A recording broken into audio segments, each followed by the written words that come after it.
Hello friends, technique മലയാളത്തിലെ മറ്റൊരു unboxing വീഡിയോയിലേക്ക് സ്വാഗതം. ഇന്ന് നമ്മൾ പരിചയപ്പെടുത്താൻ പോകുന്നത് വളരെ അഫോർഡബിളും ഒരു എൻട്രി ലെവൽ ഡിവൈസാണ്. 5G ഡിവൈസാണ്. 9999 രൂപയ്ക്ക് നിങ്ങൾക്ക് കിട്ടാവുന്ന നല്ലൊരു അഫോർഡബിൾ 5G ഡിവൈസാണ് റെഡ്മി 14 5G. അപ്പോൾ ഇത് വരുന്നത് ബേസ് വേരിയന്റ് എന്ന് പറഞ്ഞാൽ 4GB ഓഫ് റാം ആണ് വരുന്നത്. 64GB സ്റ്റോറേജ് ആണ്. അതാണ് 9999 രൂപയ്ക്ക് കിട്ടുന്നത്. പിന്നെ 6GB റാം വേരിയന്റും ഉണ്ട്. ഇതിനകത്ത് എന്തൊക്കെ ഫീച്ചേഴ്സ് വരുന്നത്, അതേപോലെ തന്നെ ഇതൊരു 5G ഡിവൈസ് ആണ്. അപ്പോൾ എൻട്രി ലെവൽ 5G ഡിവൈസ്, അതായത് 10,000 രൂപയ്ക്ക് താഴെ നിങ്ങളൊരു 5G ഡിവൈസ് നോക്കുന്നുണ്ടെങ്കിൽ നല്ലൊരു ഓപ്ഷനാണ്. എന്തുകൊണ്ടാണെന്ന് എല്ലാം തന്നെ വിശദമായി പറയാം. അപ്പോൾ ആദ്യം തന്നെ നമുക്ക് ഇതൊന്ന് അൺബോക്സ് ചെയ്യാം. Redmi 14 5G.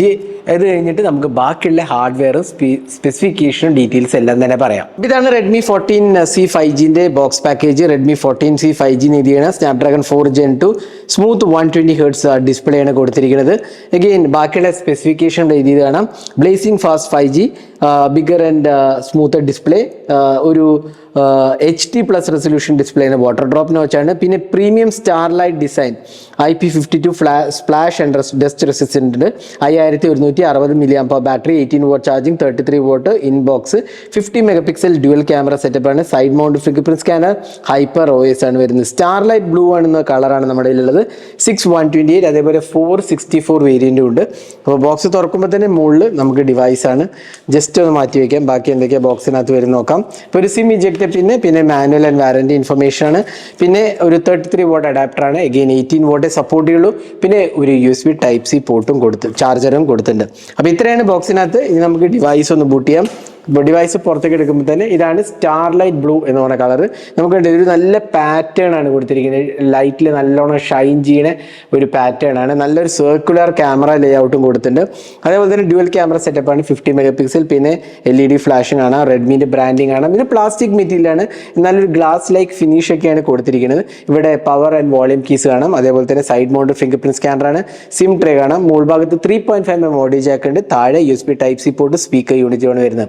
പിന്നെ ഫ്രണ്ട് പാനലിൽ നമുക്ക് കിട്ടുന്നത് ഒരു വാട്ടർ ഡ്രോപ്പ് നോച്ചോടുകൂടിയ ഒരു ഡിസ്പ്ലേ ആണ്. നമുക്ക് കണ്ടില്ലേ, ഡിസ്പ്ലേ ബെസൽസ് ഒരു ബഡ്ജറ്റ് ഡിവൈസുകളിലേക്ക് കുഴപ്പമില്ല.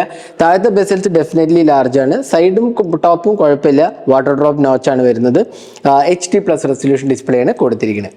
അപ്പോൾ ലാർജ് ഡിസ്പ്ലേ ആണ്, അത് നല്ലൊരു എക്സ്പീരിയൻസ് തന്നെയാണ് പറയാം. അതേപോലെ തന്നെ weight around slightly about 200 grams ആണ് കൊടുത്തിരിക്കുന്നത്. അപ്പോൾ അതുകൊണ്ട് തന്നെ ഭയങ്കര ഹെവി അല്ല, എന്നാൽ ഭയങ്കര ലൈറ്റ് വെയിറ്റും അല്ല. ഒരു ഇടത്തരം വെയിറ്റ് ഡെഫിനറ്റ്ലി ഉണ്ട്. എന്നാൽ വെയിറ്റ് ഡിസ്ട്രിബ്യൂഷൻ കുഴപ്പമില്ല. ഇനി ഡിസ്പ്ലേന്റെ കാര്യം പറയുമ്പോൾ നമുക്ക് ടച്ച് റെസ്പോൺസ് ഒക്കെ നല്ലതാണ്. അത്യാവശ്യം കുഴപ്പമില്ലാത്ത കളേഴ്സ് ഉണ്ട്. Around 600 nits of peak brightness വരുന്നുണ്ട്. അപ്പോൾ ഡിസ്പ്ലേ ബ്രൈറ്റ്നസും ടച്ച് റെസ്പോൺസും ഒക്കെ കുഴപ്പമില്ല. ഏറെക്കുറെ നല്ല ഒരു എക്സ്പീരിയൻസ് തന്നെ പറയുന്നത്. പ്രത്യേകിച്ച് ലാർജർ ഡിസ്പ്ലേ ആയതുകൊണ്ട് തന്നെ മൾട്ടിമീഡിയ ഒക്കെ കാണാൻ കുഴപ്പമില്ലാത്ത ഒരു display. Again HD+ resolution display ഉള്ളൂ, അത് നമ്മൾ കണക്കിലെടുക്കണം. അതാണെങ്കിൽ പോലും ഒരു കുഴപ്പമില്ലാത്ത ഒരു ഡിസ്പ്ലേ നമുക്ക് ഡെഫിനറ്റ്ലി പറയാം. ഇനി സോഫ്റ്റ്വെയറിന്റെ കാര്യം പറയുമ്പോൾ നമുക്കിവിടെ കിട്ടുന്നത് ഹൈപ്പർ OS ആണ് വരുന്നത്. എന്നാൽ ഇതിനകത്ത് വരുന്നത് hyper OS 1.0. Android version Android 14 ഉള്ളൂ എന്നുള്ളതാണ്. അത് ഡെഫിനറ്റ്ലി ഒരു പോരായ്മയാണ്. 15 കൊടുക്കാമായിരുന്നു.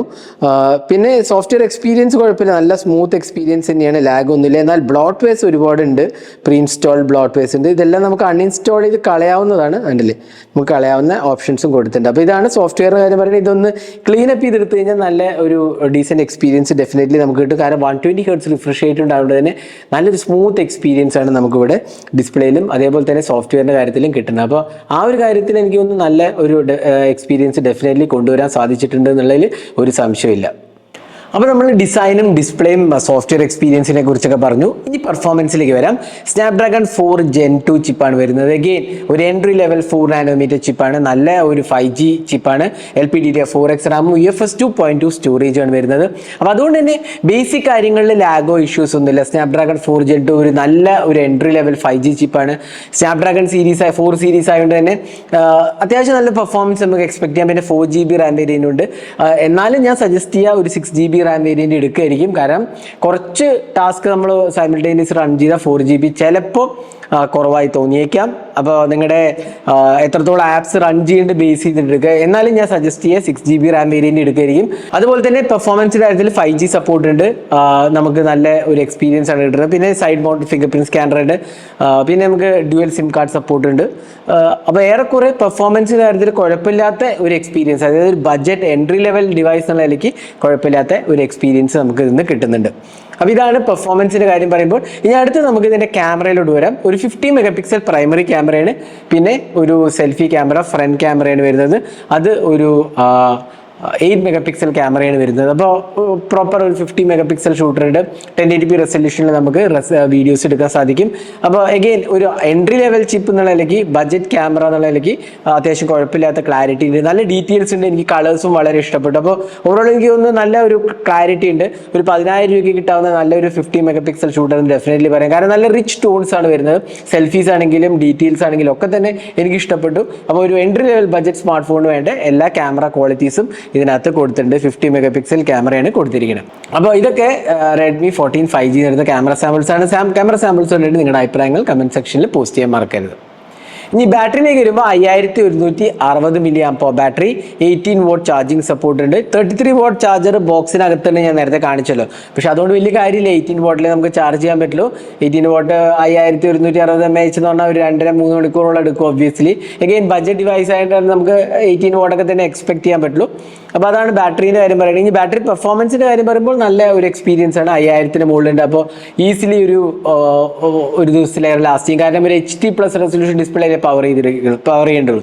അതിനൊപ്പം തന്നെ സ്നാപ്ഡ്രാഗൺ 4G അത്യാവശ്യം നല്ല ഒരു ഒപ്റ്റിമൈസ് ചിപ്പും കൂടിയാണ്. അപ്പോൾ ബാറ്ററി എഫിഷ്യൻറ്റ് ചിപ്പ് ആയതുകൊണ്ട് തന്നെ നല്ലൊരു ബാറ്ററി ലൈഫ് നമുക്ക് എക്സ്പെക്ട് ചെയ്യാവുന്നതാണ്. അപ്പോൾ ഇതായിരുന്നു റെഡ്മി 14 5Gൻ്റെ അൺബോക്സിങ് ആൻഡ് ഓൺ എക്സ്പീരിയൻസ്. കഴിഞ്ഞ വർഷം ഇറങ്ങിയ റെഡ്മി 13C 5G വളരെ ഒരു പോപ്പുലർ ഡിവൈസ് ആയിരുന്നു. അതിൻ്റെ ഒരു സക്സസറാണ് റെഡ്മി 14C 5G. എഗെയിൻ എനിക്ക് ഇഷ്ടപ്പെട്ട സ്റ്റാർലൈറ്റ് ഈ കളർ നല്ലൊരു പാറ്റേൺ ആണ്, നല്ല സ്റ്റൈലിഷ് ലുക്കിംഗ് ഡിവൈസ് ആണ്. അത്യാവശ്യം കുഴപ്പമില്ലാത്ത സോഫ്റ്റ്വെയർ എക്സ്പീരിയൻസ് ഉണ്ട്, ഡീസൻറ്റ് പെർഫോമൻസ് ഉണ്ട്, ക്യാമറാസ് ആണെങ്കിൽ കുഴപ്പമില്ല. അതേപോലെ UFS 2.2 സ്റ്റോറേജ് ഉണ്ട്, ബാറ്ററി ലൈഫ് ആണെങ്കിൽ കുഴപ്പമില്ല, 18 what charging, decent charging support ഉണ്ട്. അപ്പോൾ 9999 രൂപയ്ക്ക് എനിക്ക് തോന്നുന്നു നല്ല ഒരു എൻട്രി ലെവൽ ഡിവൈസ് എന്നുള്ളതിലേക്ക് നല്ലൊരു 5G ഡിവൈസ് എന്നുള്ള എന്താ പറയുക ഒരു ഓപ്ഷനാണ് റെഡ്മി 14C 5G. ഡെഫിനറ്റ്ലി എടുക്കാവുന്ന ഒരു നല്ല ഓപ്ഷനാണ്. എങ്കിൽ ഞാൻ എടുക്കുമ്പോൾ സജസ്റ്റ് ചെയ്യുക 6GB റാം വേരിയന്റ് എടുക്കുകയായിരിക്കും ഞാൻ സജസ്റ്റ് ചെയ്യുക. അപ്പോൾ ഇതാണ് റെഡ്മി 14C 5Gൻ്റെ അൺബോക്സിങ്ങും ഫസ്റ്റ് ഇംപ്രഷനും.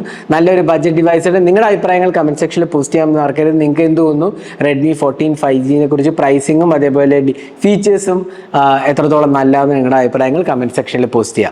അപ്പോൾ ഇതേപോലത്തെ കൂടുതൽ ടെക് വീഡിയോസിനായി ചാനൽ സബ്സ്ക്രൈബ് ചെയ്യാൻ മറക്കരുത്. Thanks for watching. Hope to see in next video. Have a great day.